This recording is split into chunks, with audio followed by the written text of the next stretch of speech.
Salam sejahtera dan salam bahagia pelajar-pelajar sekalian. Apa khabar anda di luar sana? Cikgu sangat berharap anda semua sihat sejahtera. Terima kasih kerana masih menonton ITTV. Saya Cikgu Siva akan mengajar subjek ekonomi untuk episod kali ini. Bab 3. Wang, bank dan pendapatan individu. Unit 26. Pengiraan pendapatan individu dan boleh guna. Pelajar-pelajar sekalian, dalam episod ini, cikgu akan terangkan bagaimanakah cara untuk mengira pendapatan boleh guna dan pendapatan boleh cukai. Di mana dalam episod sebelum ini telah cikgu terangkan apakah konsep-konsep potongan wajib. So dengan kata lain, dalam konsep pada hari ini, kita akan lihat bagaimanakah cara untuk mengira ataupun dalam bahasa Inggeris income tax. Pengiraan yang melibatkan pada hari ini berkaitan dengan konsep yang kita akan pelajari adalah pendapatan individu, pendapatan boleh cukai dan kemudian anda akan mengira pendapatan boleh guna. Apa yang anda lihat di kaca TV anda pelajar-pelajar adalah contoh yang pernah cikgu tunjukkan yang diperolehi daripada laman web Lembaga Hasil Dalam Negeri di antara potongan-potongan wajib dan juga kadar cukai pendapatan individu. Di mana kedua-dua hasil dapatan ini kita akan gunakan untuk mengira pendapatan boleh guna dan boleh cukai. Contoh pengiraan pendapatan boleh cukai.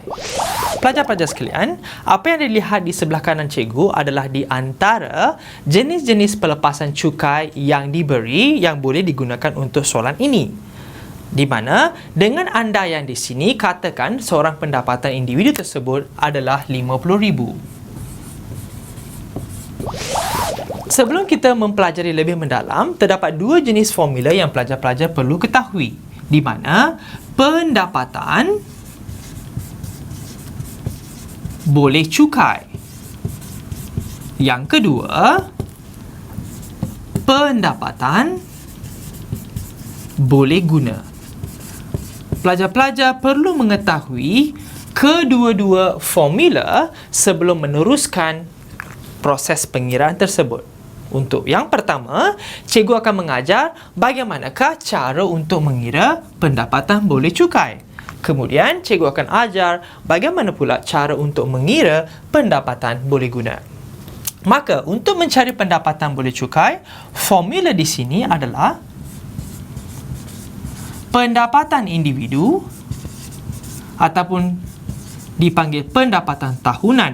Ini kerana pengiraan cukai pendapatan perlulah dalam bentuk tahunan, di mana individu akan membayar cukai dalam setiap tahun, bukannya setiap bulan. Sebab itulah, mana-mana jawapan yang diberi, anda perlu dibahagi ataupun darab dengan 12, iaitu bagi menunjukkan pendapatan tahunan. Di mana proses pembahagian bergantung kepada kehendak soalan tersebut. Tetapi selalunya, anda perlu mendarabkannya dengan 12. Maka, pendapatan tahunan ditolak dengan pelepasan cukai. Di sini, pelajar-pelajar tidak perlu khawatir. Bagaimanakah untuk mencari pelepasan cukai? Seperti yang ditunjukkan di sebelah kanan cikgu, itu adalah dalam kehendak soalan akan diberi. Maka, pelajar-pelajar perlu mengenal pasti yang mana potongan ataupun dipanggil pelepasan cukai yang mana tidak. Sebab itulah cikgu telah tunjukkan apakah jenis-jenis potongan ataupun pelepasan cukai yang dibenarkan. Ia bergantung kepada kehendak soalan, tetapi setiap tahun bentuk soalan ataupun pelepasan cukai ini sudah pasti akan diberi dalam soalan tersebut. So pelajar-pelajar tidak perlu risau untuk menghafal kesemua pelepasan cukai tersebut. Yang pasti, pastikan anda mengenal pasti yang mana dipanggil pelepasan dan tidak. Maka, untuk meneruskan soalan ini, kita telah pun mencari jawapan RM50,000. So, di sini kita sudah tahu jawapan untuk pendapatan tahunan adalah RM50,000.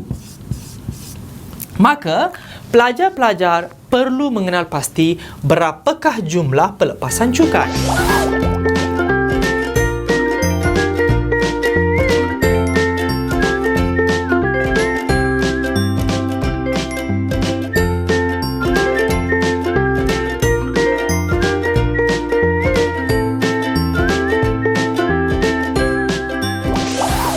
Pelajar-pelajar, untuk membolehkan anda mencari pelepasan cukai, cikgu akan rumuskan apa yang anda lihat di kaca TV anda, di mana pelepasan-pelepasan yang diberi adalah untuk diri adalah 9,000. Dicampur dengan pelepasan yang kedua adalah untuk peralatan sokongan asas iaitu diri ibu bapa iaitu 2,746. Dicampur pula dengan pelepasan yang ketiga yang bernilai 3,000 iaitu pemeriksaan perubatan. Dicampur dengan pelepasan yang seterusnya iaitu insurans nyawa dan KWSP. Ingat pelajar-pelajar, untuk pelepasan ini anda perlu memastikan tidak melebihi daripada takat yang dibenarkan. Maka di sini sekiranya takat yang dibenarkan adalah 3,000, maka anda perlu menolak nilai yang diberi sahaja iaitu 1,400. Tetapi sekiranya nilai yang diberi di sini dalam pelepasan melebihi daripada takat yang dibenarkan, sebagai contoh diberikan nilai 5,000, maka hanya anda boleh menolak nilainya 3,000 sahaja. Ini kerana takat yang dibenarkan dalam kerajaan ataupun untuk pelepasan cukai hanya 3,000, bergantung kepada kehendak soalan. Maka di sini cikgu gunakan nilai yang diberikan iaitu 1,400, di mana masih di dalam lingkungan 3,000. Pelepasan yang seterusnya adalah skim persaraan iaitu 3,000, dan dicampur pula pelepasan yang terakhir di sini adalah insurans pendidikan dan perubatan iaitu 867. Maka pelajar, anda perlu mencampurkan kesemua nilai-nilai tersebut iaitu 9,000 dicampur dengan 2,746 dicampur dengan 3,000 dicampur dengan 1,400, 3,000 dan 867. Maka anda akan mendapat nilai 2,013. Ini dipanggil nilai pelepasan cukai. So, di sini anda perlu mencampurkan kesemua nilai yang diberi dalam soalan untuk mencari jawapan pelepasan cukai. Dengan kata lain, pendapatan tahunan diberi. Kalau tidak diberi, anda perlu campurkan kesemua pendapatan untuk setahun. Kalau kehendak soalan untuk sebulan, anda tidak perlu mendarab dengan 12. Kemudian, dari segi pelepasan cukai pula, anda perlu mencampurkan kesemua nilai-nilai yang diberi dalam soalan. Maka di sini nilai 50,000 ditolak dengan 2,013, maka anda akan mendapat nilai pendapatan boleh cukai iaitu ringgit Malaysia 29,987. Maka inilah cara untuk mengira pendapatan boleh cukai.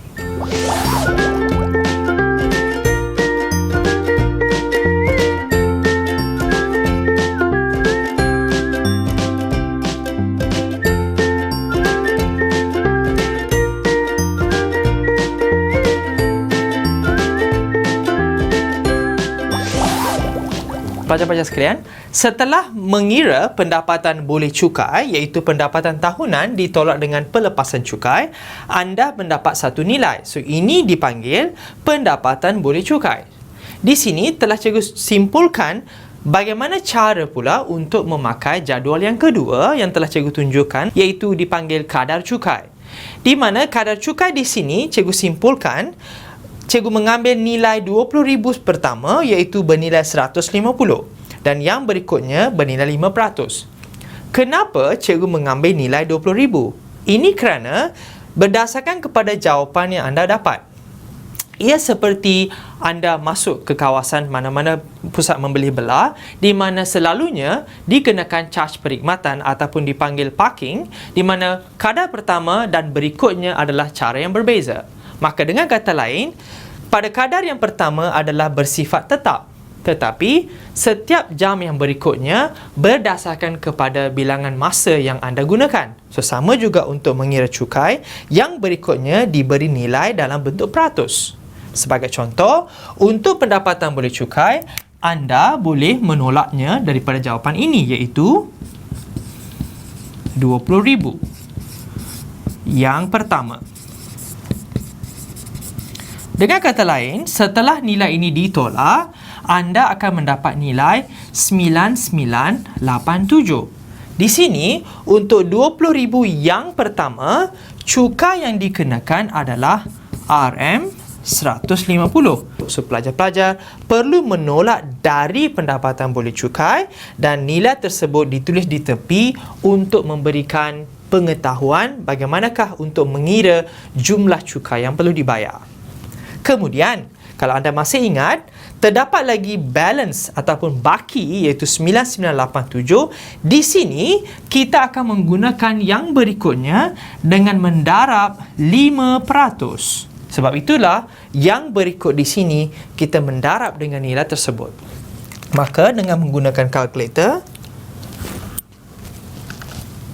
anda boleh mendapat 9987 dikali dengan 0.05. Maka nilai yang terdapat di sini adalah 499.35. Maka dicampur dengan 150, anda akan mendapat nilai 649.35. Pelajar-pelajar sekalian, sebelum cikgu meneruskan, cikgu ingin simpulkan sekali lagi bagaimanakah nilai tersebut. Kerana ia merupakan pengiraan yang sukar sedikit, pastikan anda mendapat jawapan yang betul untuk pendapatan boleh cukai, di mana anda perlu menolak dengan pelepasan cukai dan anda akan mendapat satu jawapan dan ditolak dengan kadar yang pertama iaitu RM150. Kemudian anda akan mendapat baki.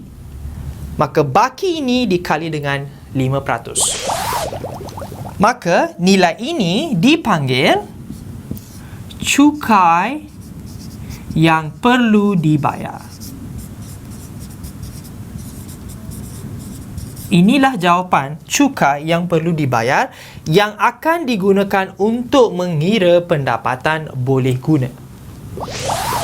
Pelajar-pelajar sekalian, ingat ya, sekiranya anda telah sampai ke penghujung mengira cukai, seperti yang telah cikgu katakan, untuk soalan ini tidak diberi zakat.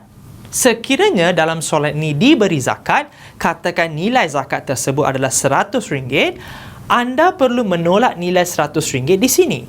Bermaksud, nilai cukai yang perlu dibayar adalah 549.35. Tetapi dalam soalan ini, zakat tidak diberi. Maka cukai yang perlu dibayar adalah 649.35.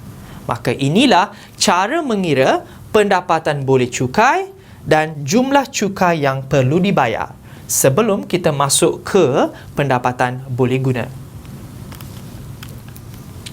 Pelajar-pelajar sekalian, kita telah sampai ke pengiraan yang terakhir iaitu cara untuk mengira pendapatan boleh guna. Sekali lagi, cikgu akan terangkan cara untuk mencari pendapatan boleh guna. Anda perlu menggunakan formula iaitu pendapatan tahunan ditolak dengan potongan wajib. Di mana cikgu masih ingat, cikgu telah terangkan dalam episod yang sebelum ini, potongan wajib terdiri daripada KWSP, perkeso, zakat dan cukai pendapatan. Maka di sini, pendapatan tahunan adalah RM50,000. Maka, ditolak dengan potongan wajib, iaitu potongan wajib yang pertama adalah 649.35, iaitu anda telah pun mencari dalam pendapatan boleh cukai. Kemudian, dicampur dengan nilai 1,000. Di sini, 1,000 bernilai KWSP. Cikgu menggunakan perkataan andaian kerana jumlahnya adalah insurans nyawa dan KWSP adalah 1,400. Dengan andaian, 1,000 adalah KWSP. Untuk kehendak soalan ini, perkeso tidak diberi. Maka kita boleh andaikan nilainya adalah sifar. So, maka tidak perlu mencampur apa-apa. So, dekat sini, apa yang kita boleh buat? Kita campurkan ke semua nilai potongan tersebut iaitu 649.35 dicampur dengan 1,000. Maka anda akan mendapat nilai 1649.35 ditolak dengan 50,000. Maka kita akan mendapat nilai yang terakhir iaitu jawapan untuk pendapatan boleh guna 50,000 ditolak dengan 1649.35. Anda akan mendapat nilai RM48350.65. Inilah jawapan pendapatan boleh guna. Sebagai kesimpulan, ingat pelajar-pelajar, anda perlu menolak dengan potongan wajib yang telah pun anda cari semasa pendapatan boleh guna ataupun boleh cukai, dan di situ anda perlu memasukkan nilai-nilai tersebut dan akan mendapat nilai yang terakhir. Tetapi ingat, sekiranya ada zakat, anda perlu menolak dengan zakat, dan juga KWSP berdasarkan kepada kehendak soalan. Selalunya sesetengah soalan perlu menyuruh anda mengira, telah pun cikgu ajar bagaimana cara untuk mengira KWSP. Maka lengkaplah pengiraan kita, pendapatan boleh cukai dan pendapatan boleh guna.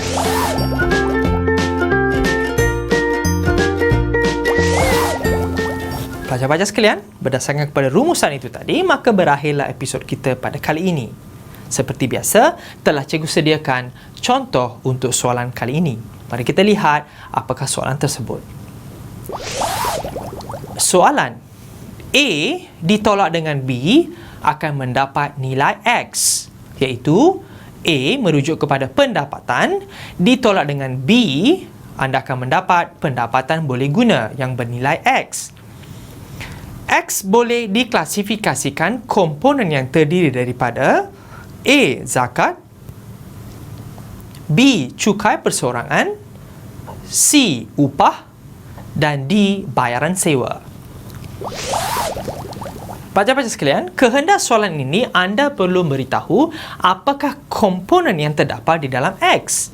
Maka kalau sekiranya anda tahu apakah komponen yang terdapat dalam X, sudah pasti anda boleh menjawab soalan ini. Mari kita lihat jawapannya. Untuk mencari soalan ini ataupun kehendak jawapan ini, sudah pasti A, iaitu pendapatan, adalah C, upah. Maka jawapan C adalah salah. Apabila pendapatan ditolak dengan B, B di sini bermaksud potongan wajib.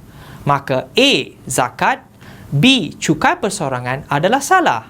Ini kerana B adalah terdiri daripada potongan wajib. Maka pendapatan boleh guna merupakan pendapatan yang boleh dibelanjakan atau menabung. Maka perbelanjaan merujuk kepada D, bayar sewa. Maka jawapan untuk soalan ini adalah D, bayar sewa. Pelajar-pelajar sekalian, berdasarkan kepada soalan itu tadi, maka berakhirlah episod kali ini. Sehingga kita berjumpa lagi pada episod yang akan datang. Salam ceria dan jumpa lagi.